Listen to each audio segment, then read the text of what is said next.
Merci en tout cas à la Maison des Enfants d'Isieux d'avoir accueilli, et je trouve que c'est aussi quand même l'ouverture des juristes. On dit toujours que les juristes sont des personnalités étroites. On dit toujours que les juristes sont des...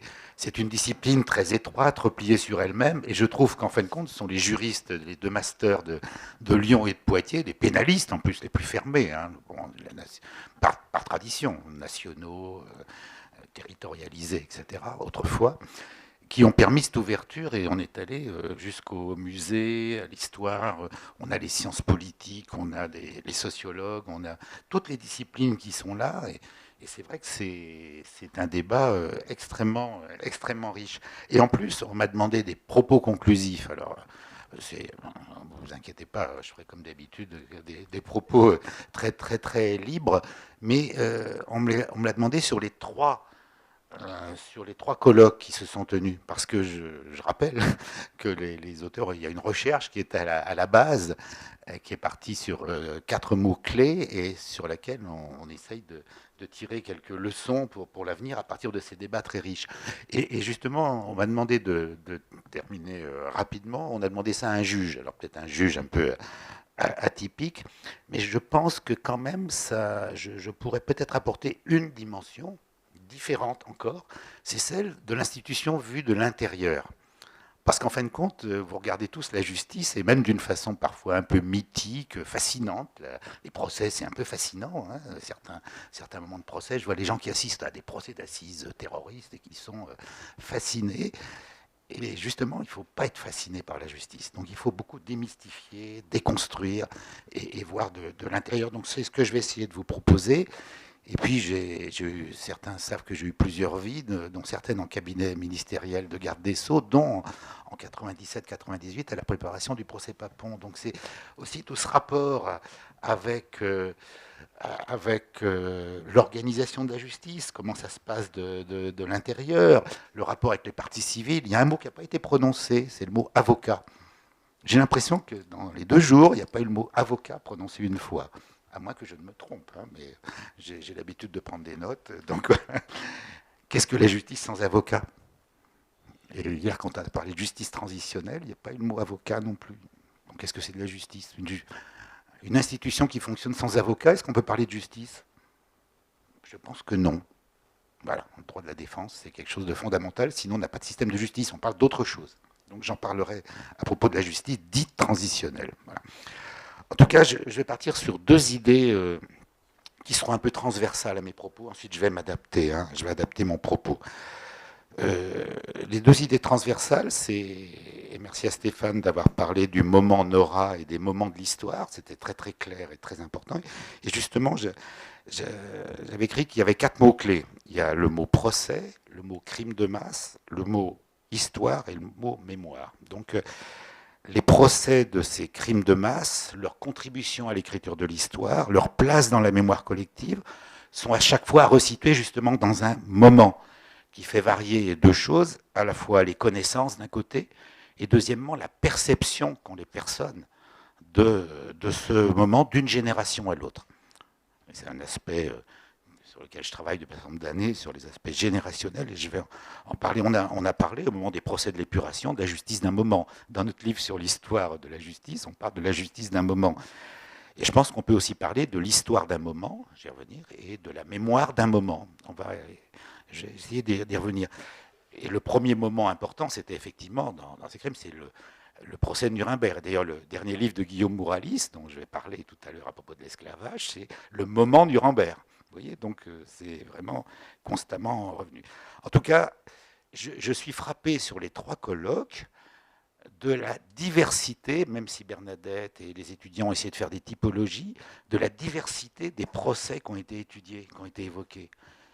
Et je pense que on peut pas, ces catégorisations sont absolument nécessaires. Absolument nécessaires.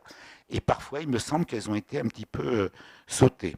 Parce qu'il faut évoquer la typologie, et c'est important pour les qualifications, des faits évoqués, les faits jugés, les faits poursuivables, leur contexte, leur moment où ils ont été connus dans l'histoire, leur moment où ils ont été poursuivis, les lieux de déroulement et la procédure utilisée. La procédure utilisée. Et la science du droit pénal, c'est d'abord, et même pour un juge, c'est l'importance des catégories, des qualifications. La rigueur juridique, ce sont les qualifications. De quoi on parle? Et ça, il me semble que de temps en temps, justement, sur les acteurs qui ne sont pas juristes, il y a vraiment là une discussion qu'il faut qu'on ait, parce que je pense qu'il y a des incompréhensions. Il y a des incompréhensions et que les juristes doivent apporter cette rigueur des catégorisations. Et l'exemple sur la guerre en Ukraine, c'était très très clair, justement, sur les catégorisations, qu'est-ce qu'on peut faire, etc. Ça me semble tout à fait nécessaire. Et, par exemple, on a parlé les victimes, on a bien vu avec Corrado, non, il y a des catégories de victimes, je suis désolé, mais on ne parle pas de les victimes, on parle du terrorisme. Moi, je suis désolé là encore, il y a des terrorismes. Pour moi, le djihad et autres, c'est pas la même chose que les attentats en Corse. Voilà. Pardonnez-moi, mais c'est pas la même chose.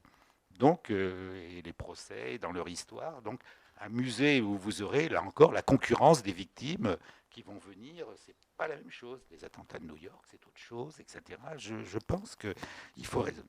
Deuxièmement, il y a une idée qui me semble importante, c'est dans un procès, par rapport aux autres disciplines qui viennent travailler sur la justice, c'est le visible et l'invisible. En fin de compte, vous travaillez sur les procès, mais moi qui ai été juge d'instruction, j'ai été 10 ans cour d'assises d'appel à Paris en faisant d'autres choses, mais vous avez des dossiers et vous avez des cultures juridiques totalement différentes. Si vous parlez d'un procès de common law ou d'un procès de droit romano-germanique, vous parlez de deux choses totalement différentes. Totalement différentes. Le procès de common law qui sont, en plus, je le dis, très ennuyeux à suivre, hein, sauf certains interrogatoires contradictoires, c'est très ennuyeux, donc la visibilité du procès, s'il y a des temps morts hein, dans les procès.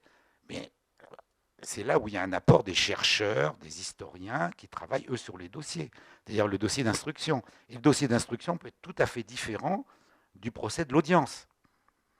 J'ai travaillé sur le dossier Bousquet, par exemple, de 1949, et mis en évidence qu'il y avait tout un dossier sur la déportation des Juifs et son rôle. Simplement, il n'a pas été poursuivi pour ça. Quasiment rien dans le réquisitoire du commissaire du gouvernement et pas à l'audience.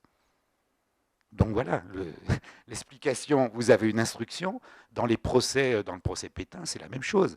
La commission d'instruction présidée par Bouchardon, il y avait tout un dossier sur, pas ce qu'on appelait les déportés à l'époque, mais il y avait beaucoup d'éléments. Il a demandé à la création du CRIF, effectivement, de l'aider. Et le CRIF n'a pas voulu, qui était juste en gestation. Vous pouvez aller regarder le débat qu'on a fait avec Annette Vivorca sur ce point, qui est sur le site de la Cour de cassation. Donc vous voyez que c'est tout à fait différent selon le type de procès. Et cette différence entre les procès de common law et les procès de cour d'assises en France, vous voyez que c'est une réalité tout à fait différente. Et alors, si on parle des tribunaux mixtes, alors vous avez d'un côté l'oralité totale à l'audience, qui est le procès de common law, et nous, la tradition, je l'ai analysé sur le procès Pétain, par exemple, où on a voulu s'appuyer sur l'écrit sans vouloir entendre de témoins. Si j'ai le temps, je vous parlerai à la fin de la place du génocide, de la déportation, dans le procès. Voilà, de la place, pardonnez-moi, mais voilà, dans le procès Pétain et autres, et on s'aperçoit que c'est le procureur Mornay, qui avait été, je rappelle, dans la commission de dénaturalisation pendant toute l'occupation, qui a refusé de mettre dans le débat, d'entendre les victimes juives, des familles juives, et en accord avec le président Mongibaud. Donc c'est vraiment un vrai problème. Le problème juif a été posé lorsque Izorni a mis en cause Mornay sur sa participation dans la commission des naturalisations. C'est là où on a parlé des indésirables, etc. Vous voyez, donc c'est tout à fait différent. Donc, on a un vrai problème entre le type de procès, de common law au terrorisme, et alors les tribunaux ad hoc, ça peut être pire. Les chambres extraordinaires des tribunaux cambodgiens sont l'exemple type du cumul des deux défauts. Le juge d'instruction, Marcel Lemonde, avait tout fait pour qu'il y ait une instruction très complète et donc une instruction écrite. Et à l'audience, on n'a rien voulu en faire, on a refait tout le procès. C'est les procès les plus longs, les plus ennuyeux qui ont existé, parce qu'à la fois, on a eu une procédure d'instruction très longue, avec même une reconstitution, ce qui n'existe pas en common law, et à l'audience, les juges n'ont pas voulu en tenir compte. Donc on a refait tout ce qui avait déjà été fait. Alors qu'est-ce qui tient ? Qu'est-ce qui tient ? Les procès-verbaux, en France, dans les pays de droit écrit, l'instruction, c'est absolument fondamental. La qualité des procès-verbaux, j'en parlerai sur la valeur du témoignage. À une époque, ou avant la loi du 15 juin 2000, et là je suis parfois étonné sur le travail des historiens qui prennent pour argent comptant ce qu'il y a dans un procès-verbal, ou avant la loi du 15 juin 2000, on ne savait même pas la question qui avait été posée par le gendarme ou le policier. Maintenant, on sait les questions et les réponses. Mais on sait quelle est la valeur d'un témoignage écrit d'une personne dont on ne sait pas la question qui a été posée et comment. Et voilà, et l'interprétation. Donc, vous voyez, c'est extrêmement compliqué. Donc, ça demande un travail spécialisé. Moi, j'aime beaucoup travailler. J'ai changé énormément avec des historiens, d'aller lire un dossier, même un dossier historique. Donc en tout cas, voilà, cette rigueur me semble nécessaire et ce travail des chercheurs sur les dossiers, on l'a fait avec Michel Massé sur le dossier Bourdon, c'était absolument passionnant parce que pourquoi Mme Zlatin ne se souvenait plus avec l'acquittement de Bourdon on a pu trouver que Mme Zlatin avait déclaré qu'elle n'avait pas été au procès de Lyon, or on a trouvé qu'elle a été entendue, mais elle l'avait masqué dans sa mémoire. Hein, elle voulait peut-être plus en entendre parler. C'est des problèmes très lourds, mais qu'on connaît bien sur la mémoire des victimes. Qu'est-ce que dans la mémoire on raye et qu'est-ce qu'on garde, hein, ce sont vraiment des exemples extrêmement, extrêmement intéressants. Puis on a compris pourquoi Bourdon a été acquitté. Voilà. Le choix du commissaire de gouvernement, c'est l'acquittement ou la mort. Vous posez ça à des jurés, à un juge et 4 jurés. On n'est pas tout à fait sûr. Et donc je demande, soit l'acquittement, vous choisissez en gros sur l'acquittement ou la mort. Vous êtes juge, vous faites quoi? Quand même, vous acquittez, c'est une évidence. Donc il n'y avait pas les preuves. En tout cas, ce que je retiens et en voyant aussi le public, qui est présent sur ces 3 colloques, vraiment c'est l'intérêt générationnel. Pour moi, c'est autour de la transmission. Et c'est la mission de Dizieux, et c'est vraiment... ce qui m'a le plus intéressé dans ces séminaires, c'est la transmission intergénérationnelle. Parce qu'en fin de compte, c'est vous, les étudiants des masters de Lyon et de Poitiers, c'est la génération née au début du XXIe siècle, hein, qui parle aux 2 générations précédentes du XXe siècle.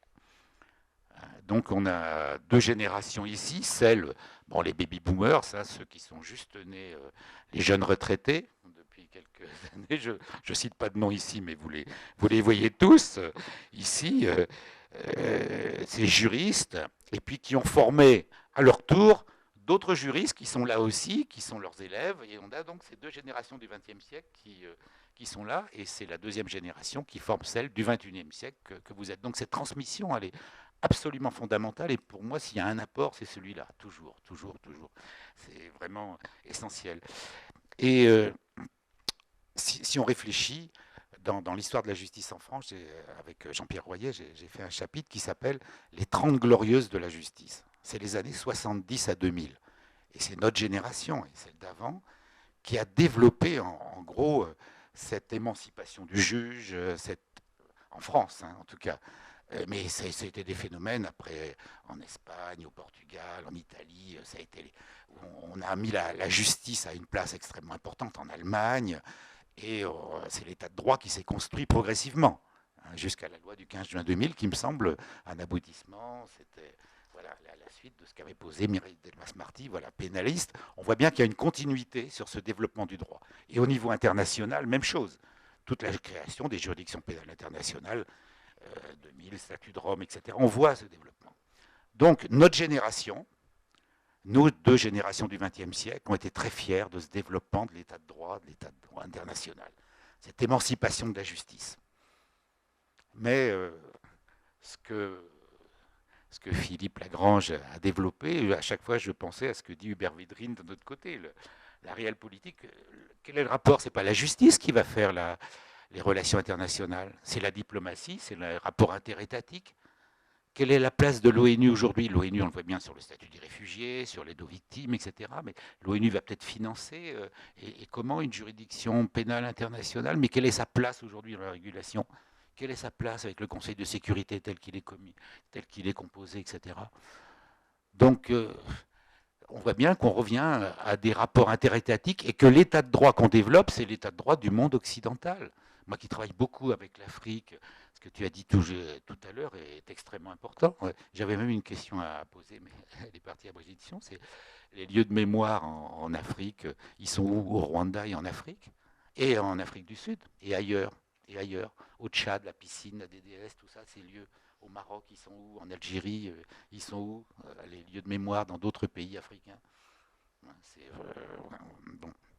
En tout cas, notre génération a de plus en plus une sophistication du droit et on se retrouve confronté à des problèmes qui sont des problèmes purement politiques. Si Poutine est arrêté un jour, tout viendra de qu'est-ce qui va se passer, peut-être un régime encore plus dur en Russie. On voit bien qu'il y a des solutions qui ne viendront pas du droit. Le droit sera en deuxième niveau par rapport à un rapport de force international, un rapport de force politique. Donc tant mieux, faisons avancer nos idées, mais les limites du droit, on les connaît. En tout cas, dernier point sur l'effet générationnel, c'est on a tous, et on voit bien dans les générations, on a tous regretté de ne pas avoir assez parlé avec nos grands-parents. Et on voit tous les ouvrages qui sortent, Jablonka et tous les autres, sur les grands-parents avec qui on n'a pas assez parlé. Donc on travaille sur les archives. Les Allemands, ils ont écrit l'histoire de leurs grands-parents. C'était trop dur à revenir. Et là, je pense que c'est dans... ce problème est réglé un peu aujourd'hui par cette politique massive d'enregistrement des derniers survivants. Je pense que là, ça a été extrêmement important. Pour nous, ça a été important. On avait organisé avec Michel Massé et Bruno Cotte le colloque sur 70 ans après Nuremberg à la Cour de cassation. Et on a eu le témoignage de Benjamin Ferencz, qui est décédé il y a quelques semaines, voilà, et qui avait déjà 100 ans. Hein. C'était un moment extrêmement important. En tout cas, s'il y a un travail à faire, et qui a soulevé, dont je vais parler un petit peu, c'est le travail autour des acteurs, de tous ces éléments, avec deux, là encore, avec la remarque de Stéphane hier, ces acteurs qui ont eu des stratégies et qui expliquent les procès. Il y a eu les stratégies étatiques et les stratégies de la société civile. Je vais prendre un exemple très clair. En gros, pour juger Barbie, aucun problème. C'est l'État jugé un nazi, etc. En plus, le problème personnel de Badinter, garde des Sceaux, dont le père avait été arrêté par Klaus Barbie, c'est l'État a voulu juger l'État français, il n'y avait aucun problème. Mais juger Papon, ça n'allait été que par les partis civils. François Mitterrand et tous les autres ont tous voulu ne pas juger Maurice Papon, Raymond Barre, etc. C'est évident qu'il y a eu toute une guérilla et qu'il y a eu je peux vous le dire, même pour le juger à Bordeaux, c'était pas du tout évident. J'ai vu des attestations rédigées par Maurice Papon de résistance à des magistrats. Ah oui, dans des dossiers de magistrats, des attestations de résistance. 1944, signé Maurice Papon. Parfois, on marche sur la tête. En tout cas, la Maison des Enfants d'Isieux, je pense, travaille beaucoup et ce travail qui a été fait avec les archives de Jakubowicz sur Barbie, celle de Denieux de Vabre, Falco, de Benet, voilà, ce travail sur les acteurs, merci à la Maison des Enfants d'Isieux d'associer aussi ce travail qui est très important, personnellement, d'avoir pu travailler sur Falco et montrer que c'est Falco, en fin de compte, qui, juste avant de délibérer du tribunal de Nuremberg, apprend au président du tribunal qu'en 1940, il a été exclu de la magistrature parce qu'il était juif, et il lui apprend qu'il est, revenu juge simplement à la fin 1944, à la Cour de cassation. C'est vraiment quelque chose d'assez extraordinaire. Et je ne sais pas si les nazis qui étaient jugés savaient qu'il y avait un magistrat juif qui avait été exclu de la magistrature pour juger en France et qui revient dans un tribunal international. Vous voyez, ces choses sont quand même assez intéressantes. Deuxièmement, par rapport aux crimes contre l'humanité, c'est juste dit dans quelques notes de bas de page, mais j'ai pu travailler plus sur cette question. Les juristes travaillent sur la loi. Vous avez tous parlé des lois, mais la fabrication de la loi, alors ça je l'ai vécu en interne, en cabinet ministériel ou d'autres, c'est assez intéressant. La loi de 1964 sur les crimes contre l'humanité, qui l'a portée? Pourquoi elle a été votée 20 ans après la libération, 19 ans après la libération?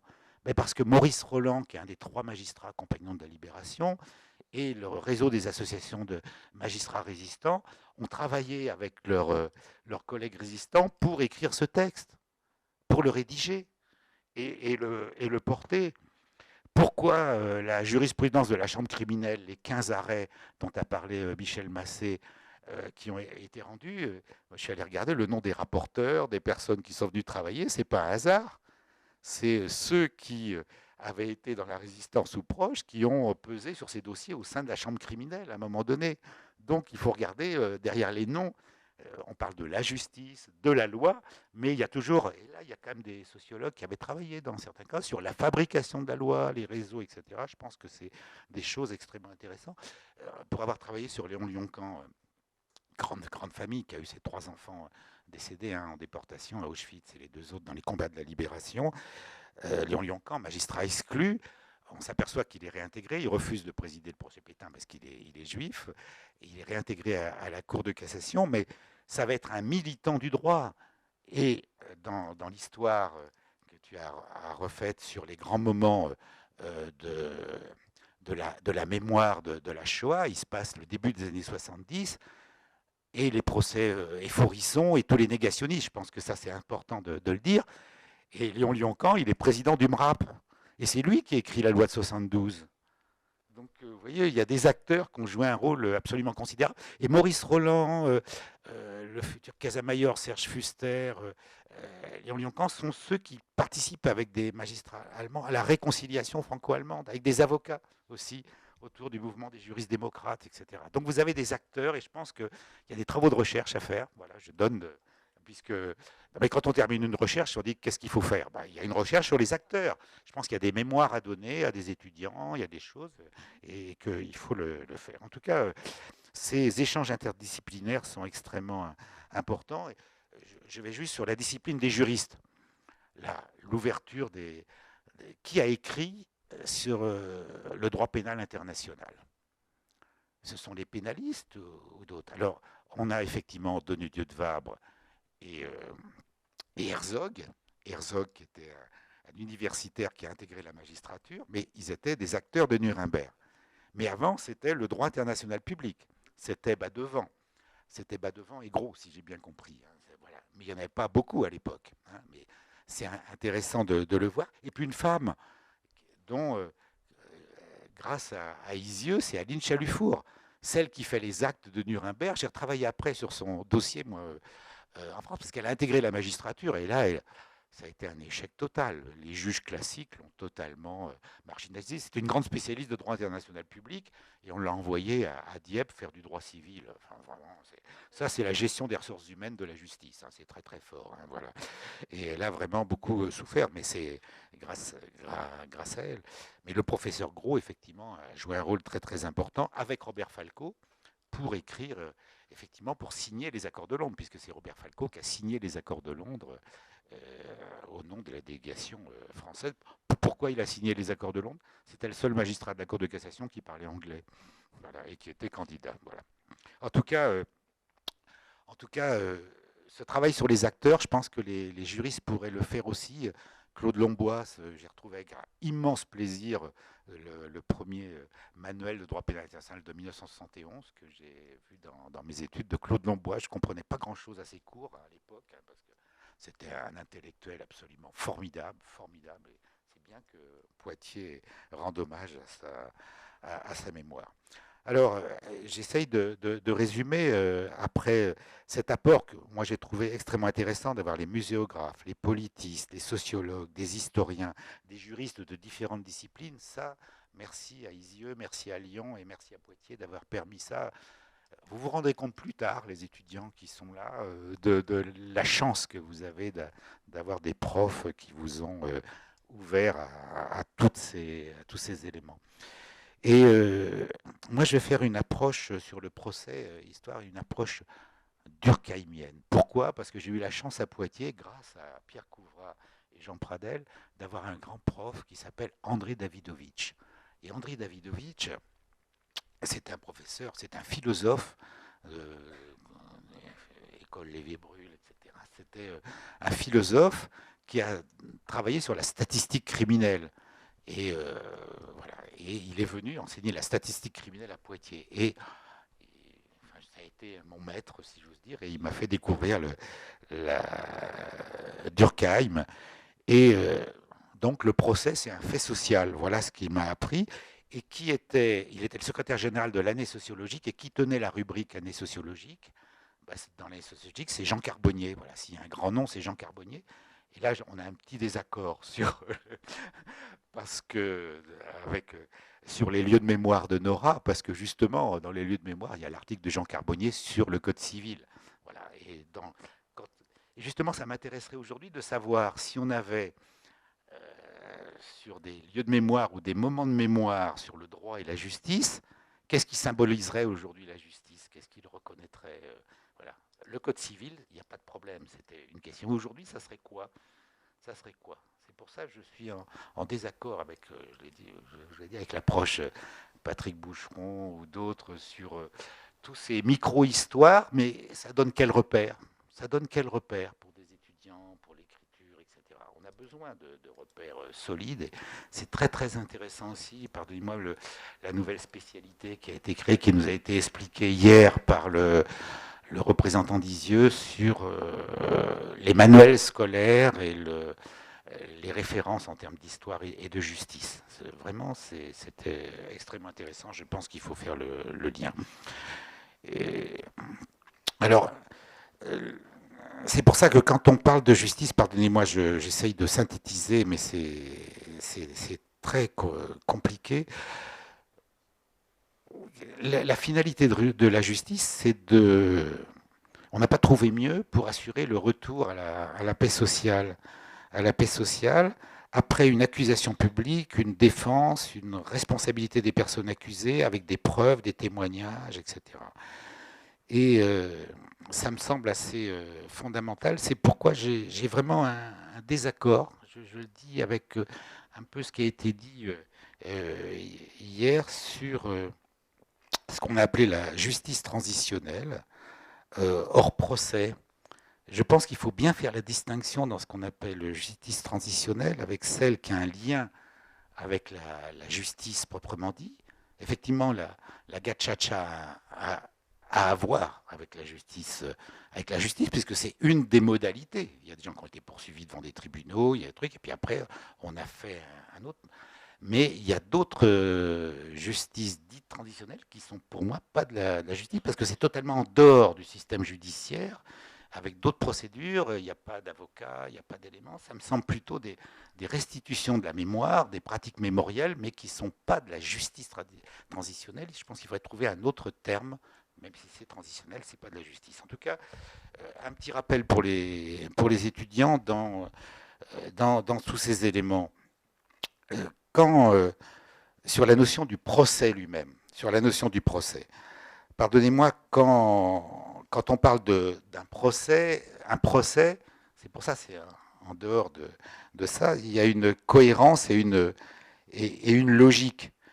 Et c'est là où l'écriture de l'histoire, la vérité judiciaire, la vérité historique, ça ne coïncide pas, même s'il y a des interactions qui sont multiples. Le procès, c'est toujours le procès d'un moment. Et je pense que les mots ont un sens. Et pour fixer ce moment, la justice dit qu'elle rend un arrêt. Elle s'arrête à un moment précis. Et qu'est-ce qu'elle dit?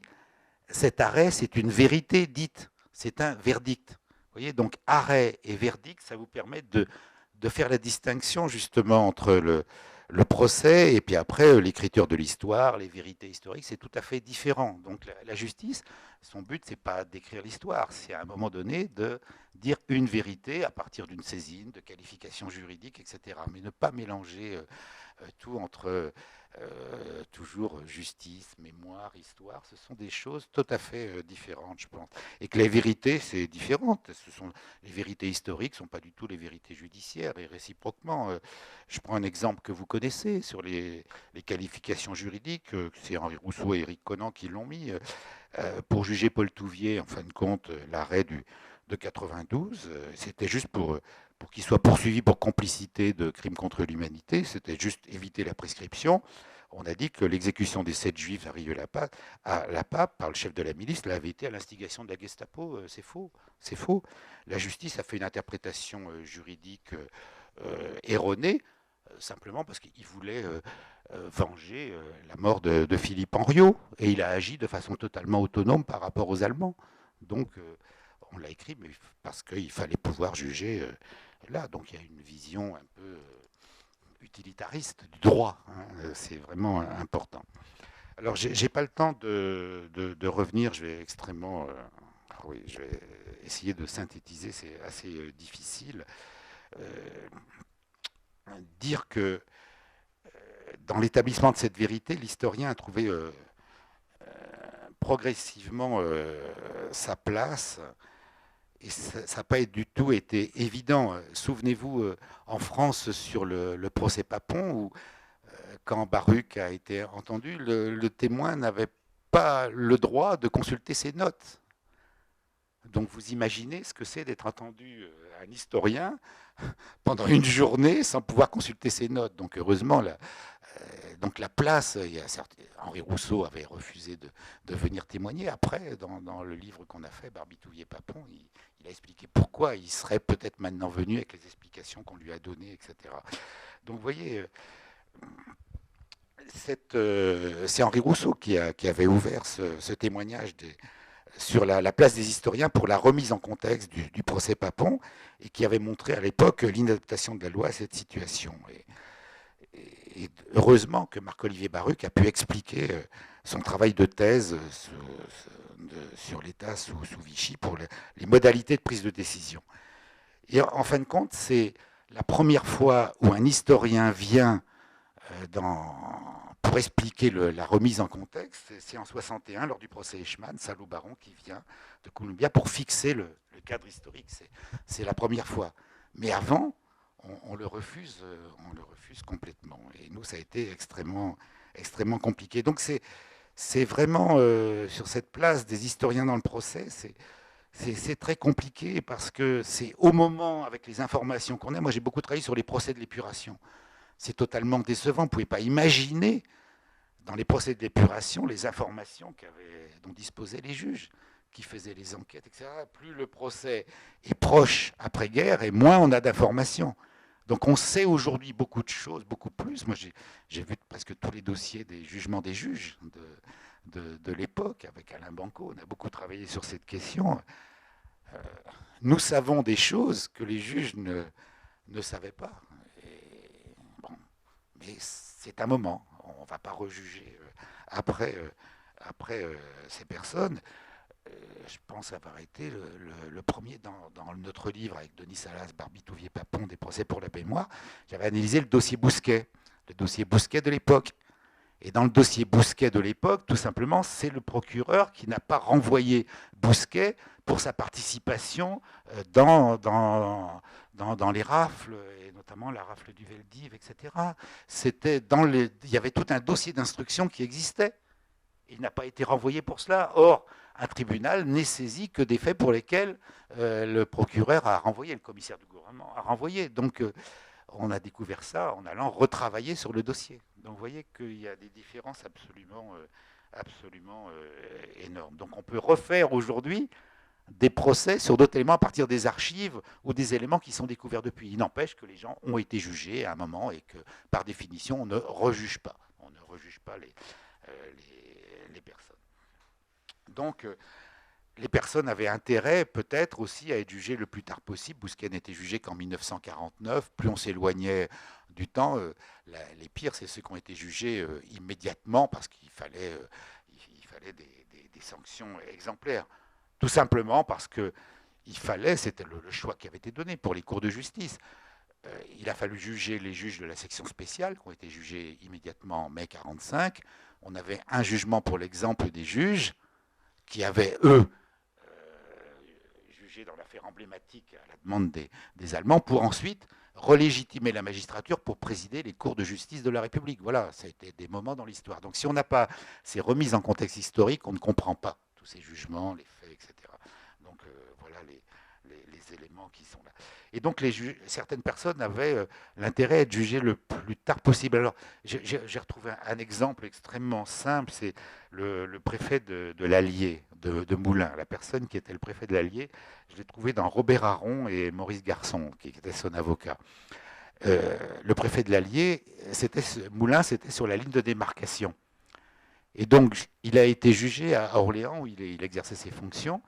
Et pendant le procès, il n'était pas très inquiet, le dossier, il n'y avait pas grand-chose. Et puis, il y a des victimes, 3 victimes dont la famille avait été tuée sur la ligne de démarcation, là, qui sont venues témoigner. Et ça fait un effet sur les 4 jurés. Le juge est énorme.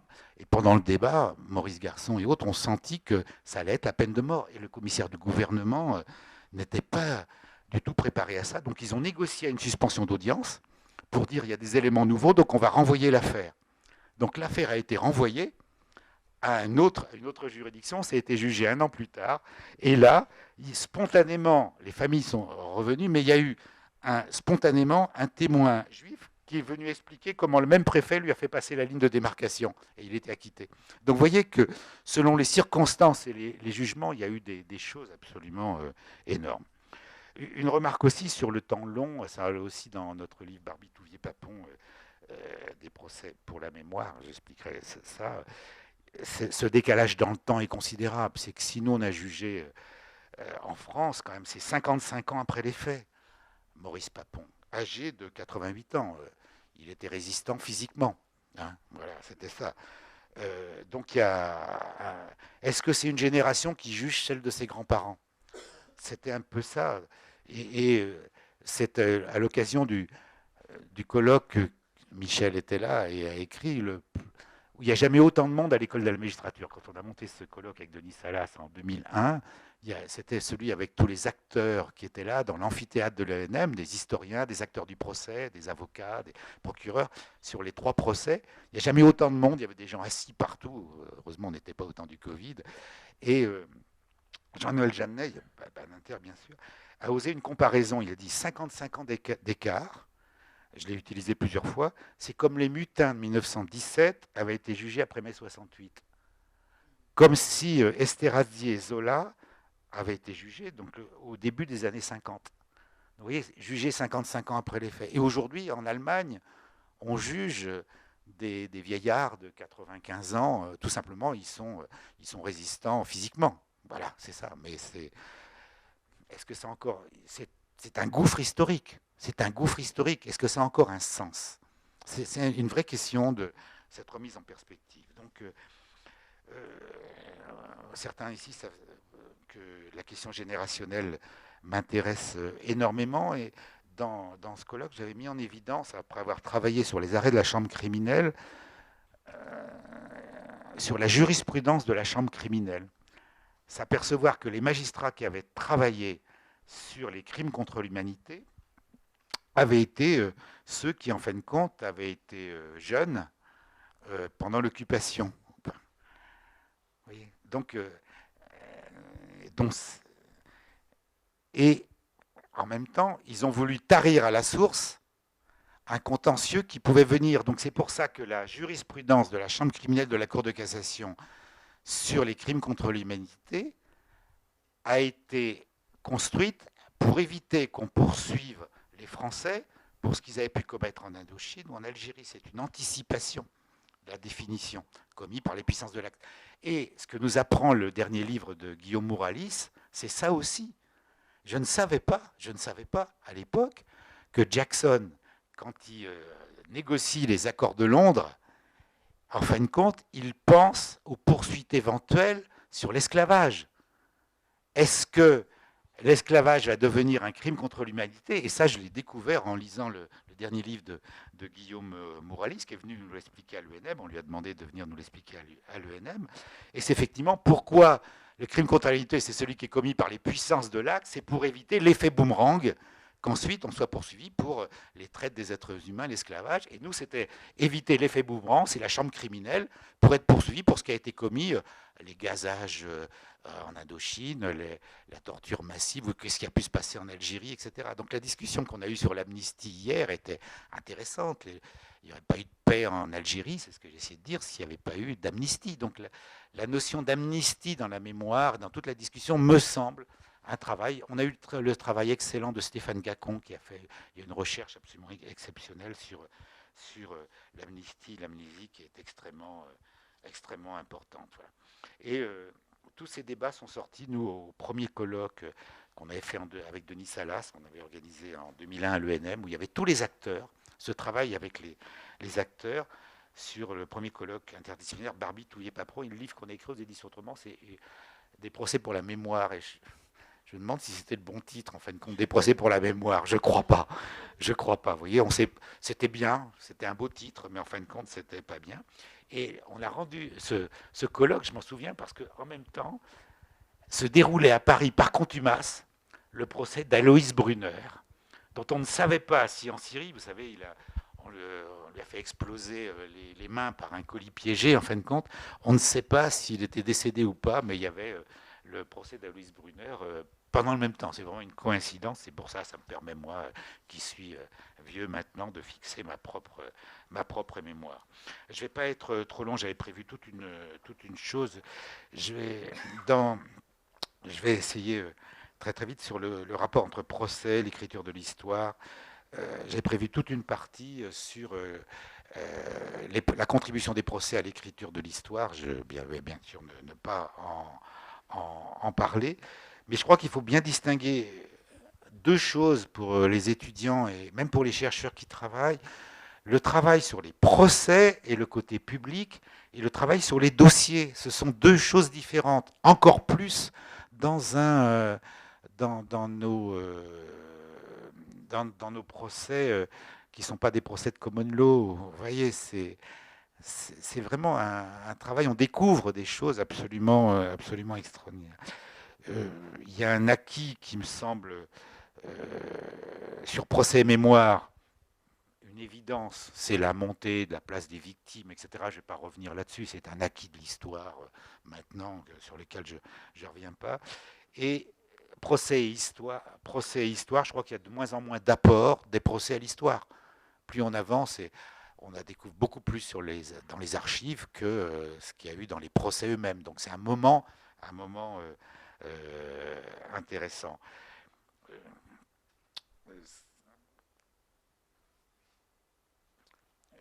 Je voulais juste dire, je vais vraiment sauter, je ne vais pas être trop long, que j'ai été étonné par certaines personnes, c'est par la fragilité des témoignages, de ce qu'est un témoignage. Je suis très étonné par la fascination de ceux qui ne voient que les témoignages oraux. Pour avoir été 10 ans en cour d'assises, la fragilité du témoignage et la sélectivité des mémoires. C'est pas parce qu'une personne a un discours de vérité qu'elle dit la vérité. Il faut toujours vérifier et multiplier les sources. Je suis très très étonné par la conviction aujourd'hui, par l'oralité qui renforce ce témoignage. On peut dire avec une force de conviction incroyable des choses entièrement fausses, et même à son insu, parce que la mémoire, c'est une sélection. Donc, méfiez-vous. Moi, je me méfie beaucoup de ma mémoire. Je me méfie aussi beaucoup de la mémoire des autres. L'écrit aussi, les conditions d'enregistrement, quel est le gendarme, comme on a fait. J'ai été juge d'instruction assez longtemps. Cette fragilité du témoignage, je m'intéresse beaucoup plus à d'autres sources écrites. Il faut croiser ces sources. Tout historien le sait parfaitement. Et deuxièmement, c'est la construction des procès aussi. J'insiste en tant que juriste, attention aux évolutions des procès entre les procès qui ont été construits par l'accusation et ceux qui sont venus s'inscrire dans un cadre procédural existant. Vous voyez par exemple les procès des nazis à Nuremberg, le procès Eichmann à Jérusalem ont été entièrement construits par l'accusation, entièrement, pour être en même temps un témoignage pour l'histoire, des enregistrements, entièrement construits. Or, aujourd'hui, c'est un peu différent. Vous voyez, un procès d'assises, même les procès Papon, d'autres ont été construits pas seulement par l'accusation. Les parties civiles ont joué un rôle absolument considérable, le rôle des avocats, il y a eu des négociations et autres. Donc attention à la construction d'un procès. Et à Jérusalem, dans le procès on voit bien que c'est un moment, on va faire preuve et on va faire histoire en même temps. C'est vraiment un procès absolument exceptionnel. C'est vraiment le premier grand procès pour l'histoire. Je pense que dans le procès de Nuremberg, il y a eu un choix, oui, ces images qui ont été montrées, ce film, mais c'était d'abord la justice, les Américains et les Russes n'étaient pas pour un procès à l'origine. Hein. Ça a été un choix qui a été fait.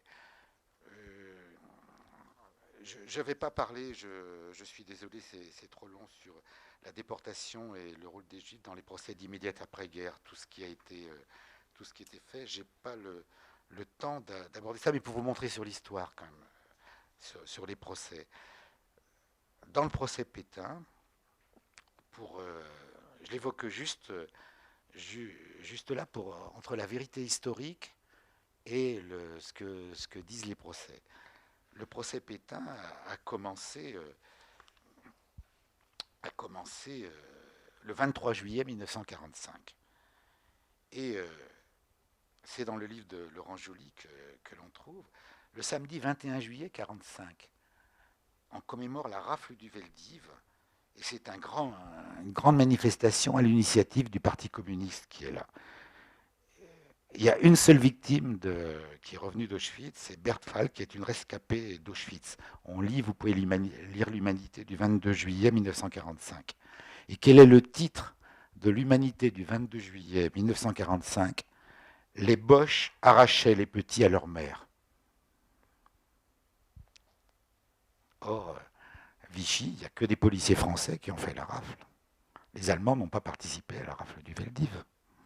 Donc vous voyez la vérité qu'on écrit juste avant le procès qui est là. Et bon, j'ai pas le temps de parler, je ne vais pas être trop long sur ça. Je peux renvoyer, on a fait, vous pouvez voir en visio, on a fait avec l'Association française pour l'histoire de la justice, avec Annette Vivorca, donc on a une conférence qu'on a fait tous les deux sur les procès et la mémoire, qui est sur le site de la Cour de cassation, donc vous pouvez regarder dans lequel j'ai développé tous ces éléments. En tout cas, sur les acquis du colloque, le procès n'est pas un lieu de mémoire, ça me semble évident. Reste la mémoire des procès eux-mêmes qu'il faut garder, mais le procès n'est pas un lieu de mémoire, n'est pas un lieu d'histoire, même si les gens veulent l'écrire. Et face au crime de masse, je pense qu'il y a une limite du pénal. Le procès, c'est une seule chose pour moi, c'est le retour à l'état de droit. C'est le retour à l'état de droit. C'est ça qu'il faut revenir à un moment et prendre le temps. Et l'état de droit, c'est un débat contradictoire à partir d'éléments qui sont fixés. Et on doit donner, c'est un exemple de retour à la démocratie à partir d'un procès équitable, etc. Voilà, c'est ça l'élément. En fin de compte, le but du procès, c'est de marquer la force d'une démocratie face à la dictature et tout ce qui a été fait par les autres. Voilà, c'est simplement ces éléments-là. Donc, je crois que le métier de juge, ça peut être un très très beau métier. Et surtout, la contribution des juges à l'histoire sont des moments importants qui sont là. Donc, en tout cas, ce que je retiens de ce séminaire, c'est vraiment l'échange multidisciplinaire qui est là. C'est vraiment, merci à la Maison des Enfants d'Isieux et aux deux universités qui ont travaillé de faire ces échanges intergénérationnels qui me semblent fondamentaux et interdisciplinaires. S'il y a vraiment un point fort de cette recherche et de ces échanges avec ces lieux différents, pour avoir vécu des procès de l'intérieur, de pouvoir échanger entre disciplines totalement différentes, ça c'est un apport considérable avec des langages qui sont différents, des forces disciplinaires qui sont aussi différentes et ça nous fait tous progresser. Voilà, en tout cas, moi, je vous remercie de m'avoir associé à ce travail.